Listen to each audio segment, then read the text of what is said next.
Salut à tous et bienvenue dans My Story 2.0, le podcast qui met en avant le parcours de certains créateurs.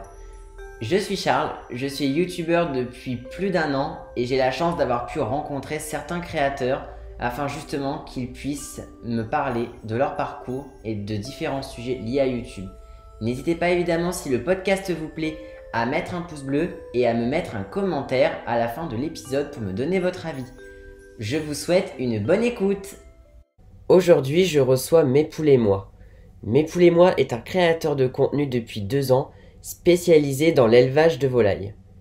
Il partage sur sa chaîne YouTube des tutos, des nouvelles de son élevage avec des poules ou encore des canards ou des pintades. Il nous raconte justement son parcours dans cet épisode, mais aussi nous parle des pauses sur YouTube. Salut Mépoule et moi et bienvenue dans My Story 2.0. Bonjour à tous et merci à Charles V2 de me recevoir aujourd'hui. Je suis très content de t'accueillir sur le podcast, ça me fait extrêmement plaisir. Bah ouais, moi aussi. Bon, on va quand même pas faire de suspense, on se connaît quand même un petit peu depuis... Dans le milieu de YouTube, oui, voilà, ouais. Depuis un peu plus d'1 an et demi maintenant. Bah oui, dans les vidéos, tout ça, ouais, c'est vrai. Et donc je suis très content de t'interviewer pour cet épisode. Bah oui, moi aussi. Alors, moi, je suis pas quelqu'un qui fait tout comme tout le monde, puisque on va pas faire les présentations maintenant. J'ai envie que pour te détendre, on fasse un petit challenge. Ça va être un challenge tu préfères. D'accord, ok. Je vais te proposer différentes, on va dire thématiques, différentes questions, différents choix, et tu vas devoir à chaque fois choisir. D'accord, ok. T'es pas obligé à chaque fois de te justifier, c'est comme tu veux, tu peux juste me donner ta réponse. Y a pas, t'es pas obligé de te justifier. D'accord, bon, ok. Alors, première décision, est-ce que tu préfères avoir un chien ou un chat? Alors c'est vrai que c'est compliqué. Déjà, là, je suis pas dans la thématique d'avoir un chien ou un chat, mais si jamais je devrais en avoir, je dirais peut-être un chien quand même. Ouais, un chien, ouais. Ouais, moi je suis team chat, donc déjà on n'est pas raccord. Non, en vrai, oui, je sais pas. Ouais, le chien m'attire peut-être un petit peu plus.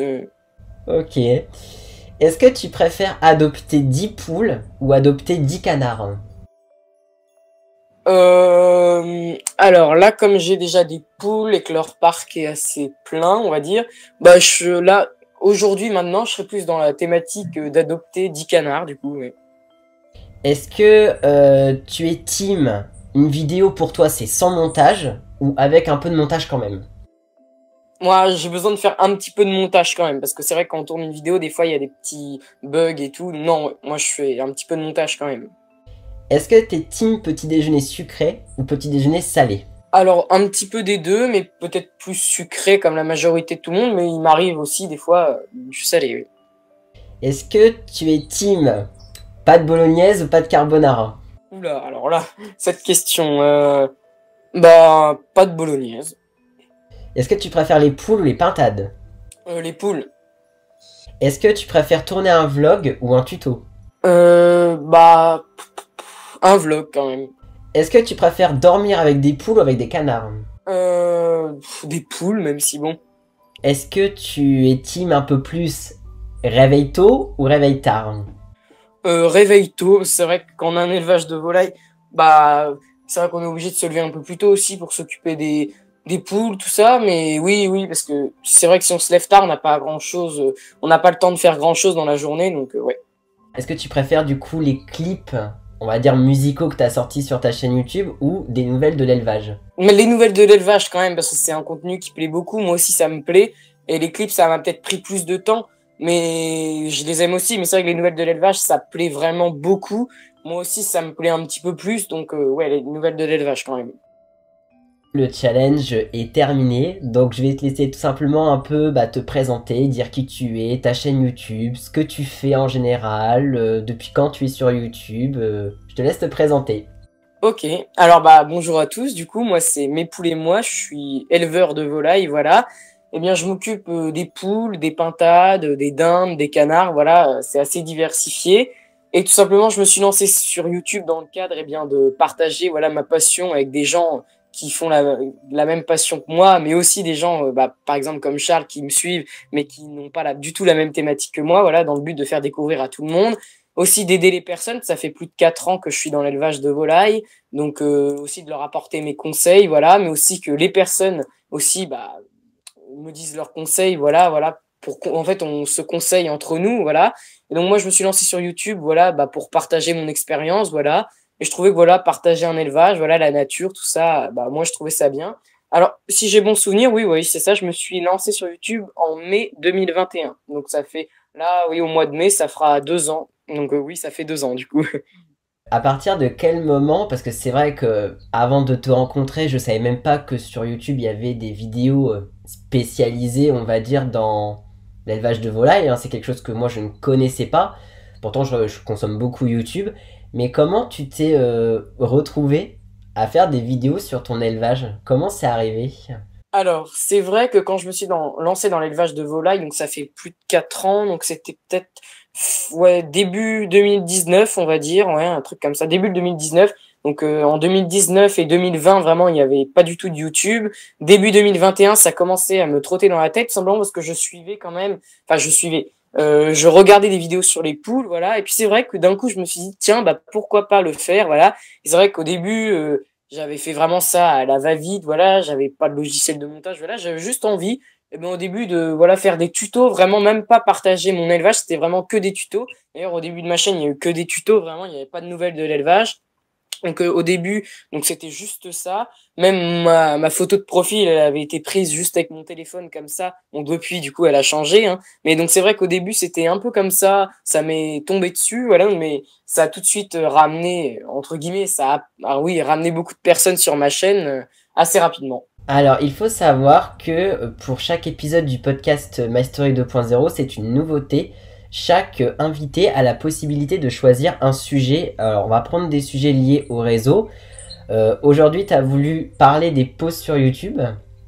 Bah oui, c'est celui qui, ouais, par rapport à ce que tu m'as proposé, ouais, je me suis dit, tiens, pourquoi pas. Par rapport aux posts sur YouTube, est-ce que toi, ça t'est déjà arrivé de prendre des posts sur YouTube où vraiment tu t'es dit je déconnecte totalement, ou est-ce que ça t'est jamais arrivé? Alors oui, ça m'est arrivé, mais ça ne s'est pas vu. Alors dans le sens où moi, je suis quelqu'un qui fait beaucoup de vidéos. Là, j'ai une période où vraiment je vais avoir envie de faire beaucoup de vidéos, où je vais avoir plein de vidéos en privé, voilà, sur YouTube. Elles sont toutes planifiées pour toutes les semaines. Et par exemple, il m'est arrivé de pas tourner de vidéos dans plus de 1 mois et demi, et pourtant la chaîne était toujours active au niveau des vidéos. Mais moi, je faisais plus du tout de vidéos. Moi, je pense que c'est important aussi de se déconnecter. Donc moi, par exemple, dans mathématiques, des fois aussi, c'est bien, je reste juste avec mes poules, voilà. Je les embête pas avec les tournages, voilà, parce que c'est vrai qu'en plus faire des tournages avec les poules, des fois on a envie qu'elles soient dans un angle précis, mais forcément elles bougent un peu partout.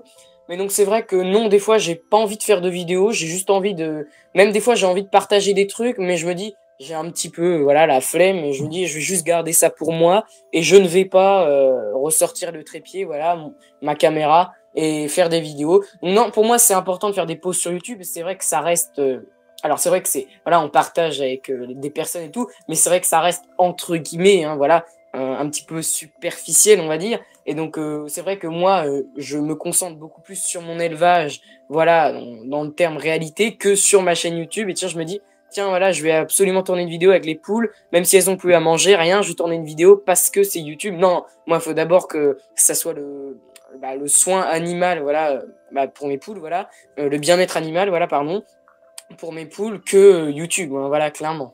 Pendant cette période où tu n'as pas tourné de vidéo du tout, est-ce que c'était vraiment parce que t'avais vraiment aucune motivation, ou tu t'es dit j'ai beaucoup de vidéos en stock et je prends du recul? Alors un petit peu des deux, déjà je me suis dit, bah oui, je prends un petit peu de recul, j'ai pas mal de vidéos en stock, et aussi oui, un manque de motivation, et puis pas forcément de choses à partager. C'est vrai que par exemple en hiver, voilà, il y a de la boue au poulailler, voilà, c'est vrai que c'est pas le meilleur moment pour faire des vidéos. C'est vrai qu'on a tendance un petit peu plus à tourner des vidéos au printemps, été, un petit peu automne, mais en hiver, c'est vrai que c'est pas une période non plus, voilà, où il y a un petit peu moins de vidéos. Et puis c'est vrai qu'il y a pas de couvaison, voilà, donc c'est vrai qu'il y a un petit peu moins de choses à partager. Et aussi, voilà, donc c'est aussi dans le contenu. Je veux pas faire des vidéos juste pour tourner une vidéo. Non, des fois j'ai plus d'idées, hein, clairement, mais après les idées me reviennent tout à coup. Mais c'est vrai que des fois j'ai plus d'idées de vidéos. Parce que là, ça fait déjà 2 ans finalement au moment où sortira l'épisode que tu es sur YouTube. Ouais. Est-ce que vraiment, avec du recul, tu te dis, ce moment-là, j'aurais dû me reposer, j'aurais peut-être pas dû tourner. Des fois, on peut faire des tournages où on se dit, j'aurais peut-être dû, j'ai trop enchaîné, j'ai trop fait de tournage d'un coup, c'est pas bon. Est-ce qu'à un moment donné où tu t'es dit, j'aurais dû me reposer à ce moment-là? Alors non, c'est vrai que moi, non, pour le coup. Alors c'est vrai que des fois, je me dis, au lieu de faire un tournage, j'aurais peut-être dû faire ça au niveau du poulailler, avancer sur une clôture, voilà, sur un parc, au lieu de faire une vidéo. Mais c'est vrai que non, j'ai jamais regretté un tournage. Pour le coup, c'est une chose qui m'est jamais arrivée. Quand je fais un tournage, c'est que voilà, non, tout est préparé. Non, pour le coup, ça m'est jamais, du coup, arrivé, non. C'est vrai qu'on le dit souvent, et je pense que beaucoup de créateurs de contenu le disent, sur YouTube, t'as pas vraiment d'horaire de travail parce que on travaille, que ce soit les montages, ceux qui font des lives ou d'autres projets à côté, bah des fois tu peux travailler à n'importe quelle heure, c'est à la fois un avantage mais c'est un inconvénient. Est-ce que toi du coup tu trouves quand même le temps entre tout ce que tu fais de te dire à partir de par exemple je sais pas à partir d'une certaine heure je ne fais plus du tout de YouTube, c'est je me repose totalement. Alors c'est vrai que moi, du coup, j'ai pas d'horaire. Vraiment, je fais des vidéos YouTube que quand, voilà, l'envie en vient. Euh, du coup, bah non, oui, c'est vrai que moi, j'ai pas d'horaire. Et puis c'est vrai, à côté, il y a les études, hein, tout ça, voilà. Donc forcément, faut savoir peser le pour et le contre. Bien sûr, c'est les études en premier. Mais c'est vrai que non, moi, j'ai pas vraiment d'horaire où je me dis, là, je dois pas du tout tourner de vidéos et tout. Parce que par exemple, moi, des fois, je me dis, par exemple, là, il fait beau et tout. Et même si j'avais pas du tout prévu de me faire du YouTube là et de me dire tourner une vidéo cet après-midi, je voulais rester tranquille. Non, non, pour le coup, non, moi, quand l'envie arrive, non, non, pour le coup, non, quand l'envie me vient, je fais des vidéos, mais du coup, quand j'ai pas du tout envie, voilà, non, même quand l'opportunité se présente, non, du coup, non, ça vient pas plus que ça, non. Et est-ce que c'est pas trop difficile de gérer beaucoup de choses à la fois? Parce que, évidemment, tu disais, t'as les études forcément, l'élevage, YouTube. Est-ce que c'est pas trop dur de prendre des pauses ou est-ce que ça va maintenant, t'as ton rythme? Non, non, non, ça va. Pour le coup, moi, j'ai eu mon rythme bah, dès le début. Alors, si tu veux, je te fasse un ordre. Pour le coup, en premier, c'est les études. En deuxième, c'est l'élevage. Et en troisième, c'est YouTube. Alors, je dis pas que YouTube, c'est voilà. Non, c'est vraiment, c'est complémentaire, hein, si tu veux, à ma vie de Oui. base. Mais c'est vrai que il y a forcément des priorités, voilà. Aussi mon élevage, voilà. Des fois, je m'en occupe, mais je peux pas prendre, voilà. Puis c'est vrai qu'à côté, il y a le montage, voilà, à faire. Donc non, c'est vrai que des fois, on peut pas trouver le temps de tout faire. Non, faut savoir peser le pour et le contre. Est-ce qu'il y aurait une vidéo que un jour tu aimerais beaucoup faire ou un projet que tu aimerais un jour aboutir ou est-ce que pour l'instant tu te focalises que sur ton contenu et tu auras un projet quand ça viendra? Alors c'est vrai que là des projets, bah là maintenant, donc là quand on tourne là du coup cette interview, c'est vrai, on n'est pas forcément à la date ou quand elle sortira. Donc là maintenant non, j'ai pas vraiment de projet, bah mis à part là ma saison 4 du coup mes poulets moi de ma petite série voilà de mon élevage va sortir voilà cet été juillet août voilà. Sinon à part ça non, peut-être un projet mais qui se fera vraiment pas maintenant, je ne sais pas, voilà, un projet qui me vient à la tête, mais c'est peut-être d'aller visiter des élevages de poules, des fermes, voilà, et de faire aussi bah, des sortes d'interviews avec les gens, leur demander leur quotidien, voilà, au niveau des fermes pédagogiques, voilà, tout ça. Ça pourrait être sympa aussi. Ouais. Est-ce qu'un jour tu te dis, là tu fais du YouTube, est-ce qu'un jour tu envisages que YouTube ce soit ton métier, ce qui est le rêve de certains, ou est-ce que pour toi ce sera toujours une activité complémentaire si tu peux le faire à côté? Alors non, moi ça sera toujours une activité complémentaire, voilà pour le coup. Non, je fais ça vraiment par passion et non, je veux pas en faire mon métier, clairement pas, non. Aujourd'hui toi du coup t'es spécialisé dans le domaine de la volaille. Ouais, Est-ce voilà, on que, peut dire ça. est-ce que un jour, pourquoi pas faire des vidéos avec d'autres créateurs de contenu, mais qui sont dans le même domaine que toi? Est-ce que c'est quelque chose qui te plairait? Ah oui, Ou... mais totalement, oui, oui, ah, pourquoi pas, ouais, non, mais totalement, oui. Parce que c'est vrai que beaucoup, les feeds sur YouTube, c'est vrai que certains adorent, certains sont beaucoup plus solitaires sur certains points, mais c'est vrai que c'est toujours bien de rencontrer d'autres personnes qui font la même activité. Ah oui, non, pour le coup, moi, ça me dérangerait absolument pas ah non, de faire des vidéos avec aussi un éleveur, ah oui, ça me dérangerait pas du tout. Dernière question de cette interview. Oui, vas-y. Si tu avais un ou plusieurs conseils à donner à quelqu'un qui voudrait se lancer alors sur les réseaux, pas forcément que dans le domaine de la volaille, mais si tu avais envie de donner un ou plusieurs conseils à quelqu'un qui voudrait se lancer sur YouTube ou sur un autre réseau et faire des lives ou encore des vidéos, quels conseils tu pourrais lui donner? Et bah déjà de peser le pour et le contre, voilà, et que ça reste toujours voilà une passion. Faut pas que ça devienne un élément de stress de faire ça. C'est vrai que voilà, on peut se dire voilà les réseaux ça reste quand même quelque chose voilà, de secondaire quand même. Alors pour certaines personnes, hein, il y en a c'est vraiment leur métier, c'est vraiment prioritaire. Mais voilà, faut pas que ça soit une source de stress, voilà. Il faut toujours avoir du contact en dehors des réseaux sociaux, ce qui reste quand même les réseaux sociaux, une plateforme voilà d'internet hein, voilà toujours. Et donc c'est vrai qu'il faut quand même rester aussi avec son entourage, voilà. Faut vraiment peser le pour et le contre parce que les réseaux sociaux, il n'y a pas que du négatif hein, c'est pas ce que je dis, énormément de positif hein, mais voilà, faut aussi faire attention. Surtout que les moments où on peut un peu, en tant que créateur, recharger, on va dire, les batteries, c'est les moments qu'on passe aussi hors caméra totalement, les sorties avec nos proches, les bons moments qu'on passe, c'est hyper important parce que c'est un équilibre à trouver, hein.